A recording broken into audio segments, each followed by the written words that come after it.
नमस्कार, सुदर्शन न्यूज में आपका स्वागत है। मैं हूं मुकेश कुमार और आप देख रहे हैं जवाब तो चाहिए। मुकेश अंबानी के घर के बाहर विस्फोटक से लदे स्कॉर्पियो मिलने की जांच जैसे जैसे आगे बढ़ रही है, साजिश की परतें भी वैसे वैसे खुलती जा रही है। एनआईए की जांच में अब तक ये तो करीब करीब साफ हो गया है कि साजिश का किंगपिन सचिन वजे है, और यह भी करीब करीब साफ हो गया है कि सचिन वजे के राजनीतिक कनेक्शन शिवसेना के बड़े नेताओं के साथ है। लेकिन अभी तक यह साफ नहीं हो पाया है कि इस पूरे मामले में सचिन वजे का गॉडफादर कौन है जो सचिन वजे को बचा रहा है, और कौन है जिसको यह डर लग रहा है कि यदि सचिन ने उसका नाम उजागर कर दिया तो उसका बंटाढार हो जाएगा। सचिन वजे जैसे छोटे अधिकारी के साथ महाराष्ट्र के किसी बड़े नेता की मिलीभगत की संभावना वैसे तो कभी दिखती है, लेकिन सरकार के मंत्री स्तर के नेता और पुलिस महकमे के किसी बड़े अधिकारी की मिलीभगत होने से इनकार भी नहीं किया जा सकता। एनसीपी कोटे से उद्धव सरकार के गृह मंत्री अनिल देशमुख की मुलाकात आज शरद पवार से हुई है, जिन पर सुई जा रही है घूम के इस साजिश की। और मुंबई पुलिस के पूर्व कमिश्नर परमवीर सिंह जो इसी मामले में हटा दिए गए हैं, उन्होंने देशमुख पर गंभीर आरोप लगाया है। इसी पर हम बात करेंगे, लेकिन अभी तक जो सबसे गंभीर आरोप लगे हैं इस मामले में, परमवीर सिंह जो कि पूर्व मुंबई पुलिस के कमिश्नर हैं, उन्होंने जो आरोप लगाया उसको आप देख सकते हैं। मुंबई के पूर्व पुलिस कमिश्नर परमवीर सिंह का बड़ा आरोप है। परमवीर सिंह ने सीएम उद्धव ठाकरे को चिट्ठी लिखी है और चिट्ठी लिख में कहा है कि अनिल देशमुख हर महीने 100 करोड़ मांगते थे। सचिन वजे को अनिल देशमुख के आदेश था, और ये जो बात चल रही है उस पर एक बड़ा खुलासा है कि सचिन वजे को अनिल देशमुख फोन करके बुलाते थे और पिछले कई महीनों से वजे कई बार घर पर बुलाया गया था। मुंबई के पूर्व पुलिस कमिश्नर परमवीर सिंह का बड़ा आरोप पत्र लिखकर उन्होंने उद्धव ठाकरे को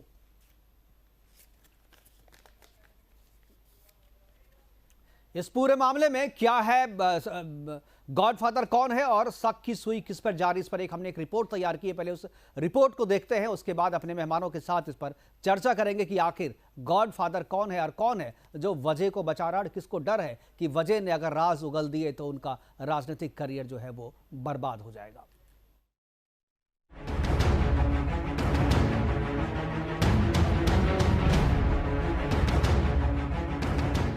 मुकेश अंबानी के घर एंटीलिया के बाहर विस्फोटकों से भरी कार मिलने के मामले में जहां एक और एनआईए की जांच जारी है, तो वहीं दूसरी तरफ महाराष्ट्र की राजनीति पर केस से सुलगी आग की आंच जारी है।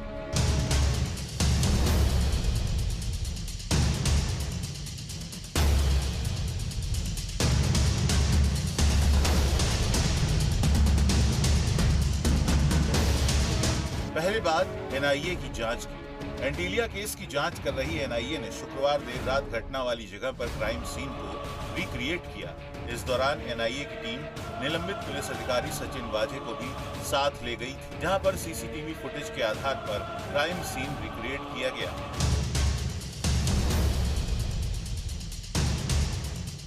मुंबई पुलिस के निलंबित अधिकारी सचिन वजे को बड़ा सा कुर्ता पहनाकर उसी जगह पर ले जाया गया जहां पर विस्फोटकों से लदी स्कॉर्पियो कार बरामद हुई थी।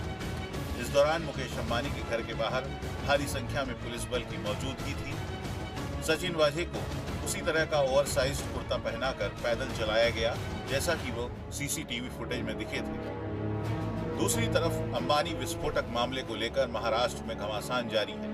महाराष्ट्र के गृह मंत्री अनिल देशमुख अचानक एनसीपी प्रमुख शरद पवार से मिलने उनके दिल्ली आवास पर पहुंचे। दोनों की मुलाकात हुई। सूत्रों से ऐसी खबर मिल रही है कि अंबानी विस्फोटक मामले को देशमुख ने जिस तरीके से संभाला है उससे शरद पवार काफी नाराज हैं। ऐसे में देशमुख को गृह मंत्री के पद से हटाया जा सकता है। हालांकि शरद पवार से मुलाकात के बाद अनिल देशमुख ने कहा कि अंबानी विस्फोटक मामले की जांच एनआईए और एटीएस कर रही है। राज्य सरकार जांच में पूरा सहयोग करेगी। इस मामले में जो भी दोषी होगा उस पर कार्रवाई होगी। जब देशमुख से अंबानी मामले में शरद पवार की नाराजगी के बारे में पूछा गया तो वो बात को टाल गए। एनसीपी नेता अनिल देशमुख पर काफी दबाव। शिवसेना मुंबई पुलिस के कमिश्नर परमवीर सिंह को हटाने के साथ गृह मंत्री को हटाने की भी मांग कर रही है, ताकि अंबानी विस्फोटक मामले के लिए केवल शिवसेना को ही जिम्मेदार न समझा जाए। वहीं विपक्षी बीजेपी मांग कर रही है कि उद्धव ठाकरे को मामले में नैतिक जिम्मेदारी स्वीकार करनी चाहिए और मुख्यमंत्री के पद से इस्तीफा दे देना चाहिए। राज्यसभा सांसद नारायण राणे ने पत्रकारों से बातचीत में कहा कि महाराष्ट्र के मुख्यमंत्री उद्धव ठाकरे की सचिन वझे के गॉडफादर हैं। उन्होंने कहा कि महाराष्ट्र सरकार ठीक से काम नहीं कर रही है। मुकेश अंबानी जैसा व्यक्ति मुंबई में असुरक्षित है। खराब कानून व्यवस्था की स्थिति और भ्रष्टाचार के कारण नारायण राणे ने मुख्यमंत्री के इस्तीफे और राष्ट्रपति शासन के लिए केंद्रीय गृह मंत्री अमित शाह को लिखा है। हाल ही में महाराष्ट्र सरकार ने परमबीर सिंह को मुंबई पुलिस के कमिश्नर पद से हटाया है। परमबीर सिंह मुकेश अंबानी के घर के बाहर विस्फोटक मिलने के मामले से निपटने को लेकर आलोचनाओं का सामना कर रहे थे। महाराष्ट्र की राजनीति में उठापटक चल रही है। महाअघाड़ी में सब कुछ सामान्य तो बिल्कुल नहीं है, जैसा कि महाराष्ट्र सरकार बता रही है। अब भले ही हल्का सा धुआं हो, मतलब तो ये है कि कहीं आग जल रही है। ये आग कब बड़ा रुख अख्तियार कर ले, कुछ नहीं कहा जा सकता। सवाल अब भी वही बना है कि सचिन वझे के कौन और कितने गॉडफादर हैं। Bureau report, Sudarshan news.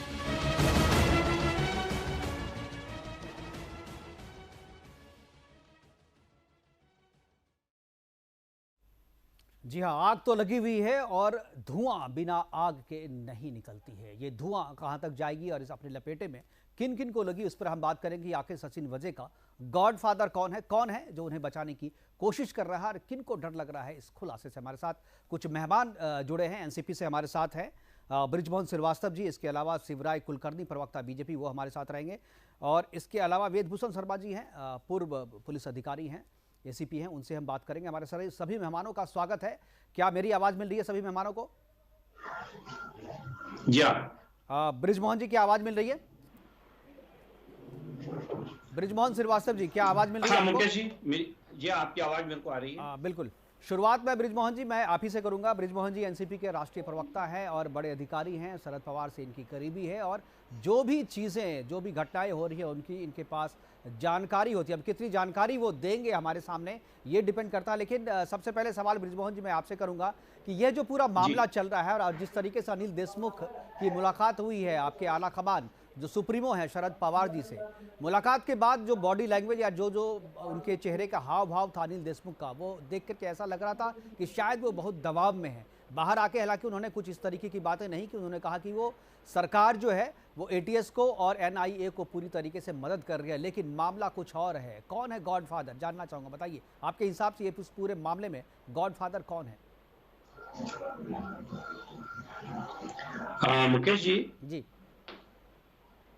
इसका गॉडफादर कौन है ये तो चूंकि एनआईए और एसटीएस दोनों जांच कर रही हैं, उससे सामने आएगा। जहां तक बात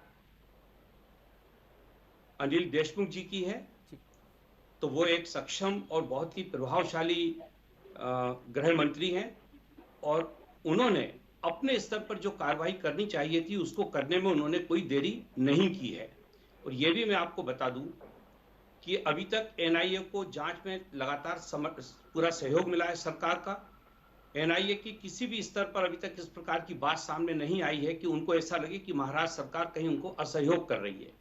मूल मुद्दा इसमें यह है कि आज एनआईए जैसी हमारे हिंदुस्तान की सबसे जो बेहतरीन एक जांच एजेंसी है, जिसपे बहुत अच्छे कर्मठ अधिकारी भी हैं और ये केंद्र सरकार से जुड़ी हुई है, ये लोग जांच जब कर रहे हैं तो मैं सोचता हूं कि इनकी जांच का परिणाम आने का हमको इंतजार करना चाहिए। मुझे पूरा विश्वास है कि एनआईए किसी भी व्यक्ति को जो इससे संबंधित है, इससे जुड़ा हुआ है, किसी को छोड़ेगी नहीं और वो सारे लोग सीखचे के पीछे आपको दिखेंगे। आज आप देखिए कि एनआईए ने जो जिस व्यक्ति के ऊपर सबसे ज्यादा संदेह है वो व्यक्ति ऑलरेडी उनके पोजीशन में है, वो उनकी कस्टडी में है। बिल्कुल। दूसरे जो दूसरे अधिकारी थे जिनके बारे में ऐसा कहा जा रहा था कि शायद हो सकता है वो जांच को प्रभावित करें या उनका कोई संबंध हो, उनको भी वहां से स्थानांतरित किया गया है, जबकि वो बहुत वरिष्ठ अधिकारी हैं महाराष्ट्र पुलिस के। उसके बावजूद भी उनको हटाने में गृह मंत्री जी ने और मुख्यमंत्री जी ने कोई भी संकोच नहीं किया, कोई उन्होंने उसके ऊपर बिल्कुल आप सही कह रहे हैं बृजमोहन जी। लेकिन ये जो दोनों कार्रवाइयां हुई है, इसी से शक ये जाता है और इसी से बात ऐसा लगता है कि हो सकता है जो बड़े स्तर के, जो मैं ये कह रहा हूँ सीधे तौर पे कि जो आला कमान है, चाहे शिवसेना के आला कमान हो या एनसीपी के आला कमान हो, उनके स्तर पर ये मैनेज नहीं किया गया हो, उनके स्तर पर तक बात नहीं की, लेकिन उनके नीचे की जो लाइन है, जो सेकंड लाइन आप कह सकते हैं, वहाँ से कुछ ना कुछ गड़बड़ी की गई है, वहाँ से चीज़ों को मैनेज करने की कोशिश की गई है। और अभी एक डेवलपमेंट आपको भी पता होगा कि आज जिस पुलिस कमिश्नर को हटाने की बात आप कर रहे हैं, उनके ट्रांसफ़र की बात आप कर रहे हैं, उसी पुलिस कमिश्नर परमवीर सिंह जी ने चिट्ठी लिखी है उद्धव ठाकरे को। उन्होंने कहा है कि अनिल देशमुख जी 100 करोड़ मांगते थे। ये साफ तौर पे आरोप लगाया है, इसका क्या जवाब देंगे आप? देखिए, ये चिट्ठी मेरे सामने तो आई नहीं है, और मैं सोचता हूं कि अगर ऐसा कोई पत्र उन्होंने लिखा या ऐसी कोई उनकी मांग होती थी तो निश्चित रूप से उनको जांच एजेंसी को बताना चाहिए। उनके पास एक फोरम है जहां वो अपनी शिकायत दर्ज करा सकते हैं और उसकी सच्चाई पता लगेगी। क्योंकि आज तत्काल ये कहना कि उनकी, और ये भी जानना पड़ेगा कि वाकई उन्होंने खत लिखा भी है कि नहीं। आप देख रहे हैं व्हाट्सएप खत तो उन्होंने लिखा है, ये आपको भी पता चल जाएगा, क्योंकि अभी जस्ट कुछ देर पहले की ये बात है। अब हो सकता है प्रोग्राम के दौरान ही आपको पता चल जाए, और या नहीं तो बाद में आप अपने नेताओं से। अभी मेरे पास, बिल्कुल मुकेश जी, अभी मेरे पास इसकी तत्काल जानकारी नहीं है, पर मैं आपसे एक बात कहना चाहता हूं। लेकिन आप हम पे विश्वास कर सकते हैं, हम गलत खबर नहीं दिखाते हैं। उन्होंने खत लिखा है और हम ये खबर भी दिखा रहे हैं। ठीक है, मैं आपकी जानकारी के ऊपर उंगली नहीं उठा रहा हूं, उस पर मेरे को शक नहीं है, पर चूंकि मेरे पास जानकारी नहीं है इसलिए उस पर मेरा कोई भी प्रतिक्रिया देना पार्टी की तरफ से उचित नहीं होगा। मैं एक बात जरूर कहना चाहता हूं कि जिस प्रकार से भारतीय जनता पार्टी के नेताओं को एनआईए की जांच पे विश्वास नहीं है, ये एक संदेह पैदा करता है। क्या कारण है कि वो इतने बेचैन है, इतने परेशान है? ये एनआईए एक प्रीमियर इन्वेस्टिगेटिंग एजेंसी है, उसकी जांच पर इनको नहीं, तो बीजेपी ने तो ये नहीं कहा कि एनआईए की जांच पर हमें हमें यकीन नहीं है। इन्होंने तो ये नहीं कहा है, ऐसा कोई बयान नहीं है बीजेपी नेताओं की तरफ से, या बीजेपी ने कभी भी एनआईए पे अविश्वास नहीं किया है। वो तो जांच से, लेकिन जिस तरीके से नैतिक रूप से वो कह रहे हैं कि जिस तरीके से आपने परमवीर सिंह को हटाया, आपको लगा कि शायद उनकी संलिप्तता थी। अगर देशमुख को बुलाया जा रहा है दिल्ली, वहां उनसे जवाब तलब किया जा रहा है, तो कहीं ना कहीं आपको, आपके मंत्री की अगर संलिप्तता है तो आपकी नैतिक जिम्मेदारी बनती है सरकार की। ये इस बात से तो इनकार नहीं कर सकते। शरद पवार जी हमारी पार्टी के राष्ट्रीय अध्यक्ष हैं, और साथ ही साथ वो सरकार में बैठे हुए जो हमारे विधायक हैं, मंत्री हैं, समय समय पर उनसे सलाह भी लेते हैं। बिल्कुल। अगर कोई मंत्री उनसे सलाह लेना चाहता है, उनसे बात करना चाहता है, तो मैं सोचता हूं इस पे किसी को आपत्ति नहीं होना चाहिए।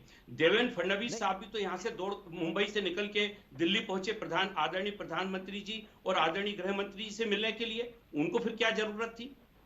मैं आपसे जो कहना चाह रहा हूं कि ये एक राजनीतिक प्रक्रिया है, लेकिन देवेंद्र फडणवीस साहब को जो सबसे ज्यादा, वो बहुत जल्दी में है। वो ये सोचते हैं कि ये सरकार को मैं जितनी जल्दी गिरा दूं, पर ऐसा होने वाला नहीं है, क्योंकि सरकार हर दिन मजबूत होती जा रही है। आने वाले 3.5 साल भी सरकार चलेगी, और इसके बाद का भी चुनाव सरकार जीतेगी। ये भी मैं आपके माध्यम से सारे भारतीय जनता पार्टी के नेताओं को बताना चाहता हूं। और इसमें एनआईए अच्छे ढंग से जांच कर रही है, हमको एनआईए की जांच पे पूरा विश्वास है, और एनआईए को महाराष्ट्र सरकार वो हर मदद दे रही है जो एनआईए की तरफ से आती है। बिल्कुल, वेदभूषण जी हमारे साथ हैं, रिटायर्ड एसीपी हैं, उनसे मैं बात करूंगा। वेदभूषण जी, जिस तरीके से परमवीर जी ने आरोप लगाया है कि 100 करोड़ मांगे जा रहे थे उनसे, और इसका आरोप उन्होंने साफ तौर पे सीएम को चिट्ठी लिख करके कहा है, और जिस तरीके से केस को प्रभावित करने के लिए पॉलिटिकल दबाव आते रहते हैं या बड़े अधिकारियों का दबाव रहता है, सचिन वाजे जैसे छोटे अधिकारी पे, क्या आपको लगता है कि सचिन वाजे जैसा छोटा अधिकारी, जितनी बड़ी ये घटना है, क्या अकेले करने में सक्षम रहा होगा बिना किसी विभागीय समर्थन के या विभागीय सपोर्ट के या किसी नेता के संरक्षण के बिना?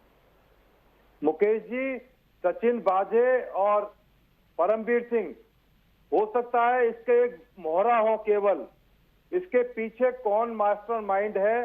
अब हीरेन मनसुख की जो मर्डर का जो मिस्ट्री का मामला था, वो भी अब एनआईए को थोड़ी देर पहले होम मिनिस्ट्री को के आदेश से उनको कर दिया गया है। वो अब इसकी जांच भी एनआईए करेगी। और ये पहला मौका नहीं है जब सीएम या डिप्टी सीएम या होम मिनिस्टर जेल में या उनके ऊपर आरोप ना लगे हों। इसी महाराष्ट्र के अंदर तेल की घोटाला हुआ था, जिसमें शरद पवार साहब का और छगन भुजबल और समीर भुजबल का भी नाम आया था, आपको याद होगा, क्योंकि जब नार्को एनालिसिस टेस्ट किया गया था तेलगी का, तो उसने बार बार शरद पवार का नाम लिया था। अब जो भी मामला रहा हो, उसके अलावा आपको याद है सीएम, जो बड़े मजबूत सीएम थे बिहार के, लालू यादव, आज भी जेल के अंदर है। हरियाणा के सीएम जेल के अंदर है मिस्टर चौटाला, साउथ के सीएम जेल के अंदर रहे। तो ऐसा नहीं है कि जो मंत्री बन गया वो उसको क्लीन चिट मिल गई है, वो कोई भी भ्रष्टाचार करे उस पर एलिगेशन लगे और निकल जाए। अब उनको जरूरत है कि यदि उनकी सचिन वाजे से होम मिनिस्टर का मिलना अपने आप में शक पैदा करता है। सब वो केवल एक इंस्पेक्टर रैंक के अधिकारी थे, उनके बीच में बहुत सारे रैंक आते हैं, डीसीपी हैं, जॉइंट सीपी हैं, स्पेशल कमिश्नर है, कमिश्नर है। सीधे होम मिनिस्टर से मैंने पहली बार सुना है कि एक इंस्पेक्टर डायरेक्ट होम मिनिस्टर से मीटिंग कर रहा है, उसकी बातें हो रही है। यदि इस तरह की चीजें पब्लिक डोमेन में आती हैं तो ये जरूरत है, वक्त की जरूरत है कि उनको खुद रिजाइन कर देना चाहिए। वो एक पब्लिक फिगर हैं मिस्टर देशमुख, उनकी जिम्मेदारी है कि यदि उनके ऊपर मात्र एक उंगली भी उठती है तो तुरंत उनको मॉरल ग्राउंड के ऊपर अपना इस्तीफा दे देना चाहिए। परमबीर को हटाना बहुत आसान काम है और वाजे को जेल पहुंचाना बहुत आसान काम है, परंतु एक राजनीतिक एक दल के रूप में उनकी एक मॉरल रेस्पॉन्सिबिलिटी बनती है कि जब तक ये बादल छट नहीं जाएंगे और ये क्लियर नहीं हो जाएगा कि उनका कोई रोल नहीं था, वो सार्वजनिक जीवन को, उनको जो राजनीतिक जीवन है उससे अलग अपने आप से कर लेना चाहिए। उसमें एनआईए की या सुप्रीम कोर्ट की या किसी आदेश की जरूरत नहीं है। आपको याद होगा हिंदुस्तान के अंदर कितने सारे मिनिस्टर थे जो मॉरल रेस्पॉन्सिबिलिटी लेकर अपने आप को रिजाइन कर देते थे, रेल पटरी से उतर जाती थी। बिल्कुल, लाल बहादुर शास्त्री का उदाहरण हम लोगों के सामने है। बिल्कुल बिल्कुल हमारे सामने कितनी बार रिजाइन किया है। तो इसलिए वक्त की जरूरत है। जब इतना सीरियस एलिगेशन, छोटा रैंक नहीं है commissioner of police, he the highest police officer of the state. यदि वो एलिगेशन, यदि सत्यता है, यदि उन्होंने एलिगेशन लगाया है तो इसकी जांच होनी चाहिए। और देशमुख चाहे वो किसी भी रूप में उनकी इन्वॉल्वमेंट रही है या नहीं है, अभी ये कहना प्रीमेच्योर होगा, परंतु उनको मॉरल ग्राउंड पे जरूर अपने आप को इससे अलग कर लेना चाहिए। ये हमारा ऐसा मानना है। बिल्कुल, हमारे साथ बीजेपी के प्रवक्ता शिवराज कुलकर्णी भी हमारे साथ जुड़ गए हैं। कुलकर्णी जी, मैं आपसे सवाल करूंगा। बृजमोहन जी कह रहे हैं कि पॉलिटिकल गेम है, केवल राजनीतिक उतावलापन है और बीजेपी जल्द से जल्द चाहती है कि वहां पे सरकार बदल दे और तुरंत सत्ता में आ जाए, इसीलिए बीजेपी इस तरीके के एलिगेशन लगा रही है। क्या जवाब है आपका?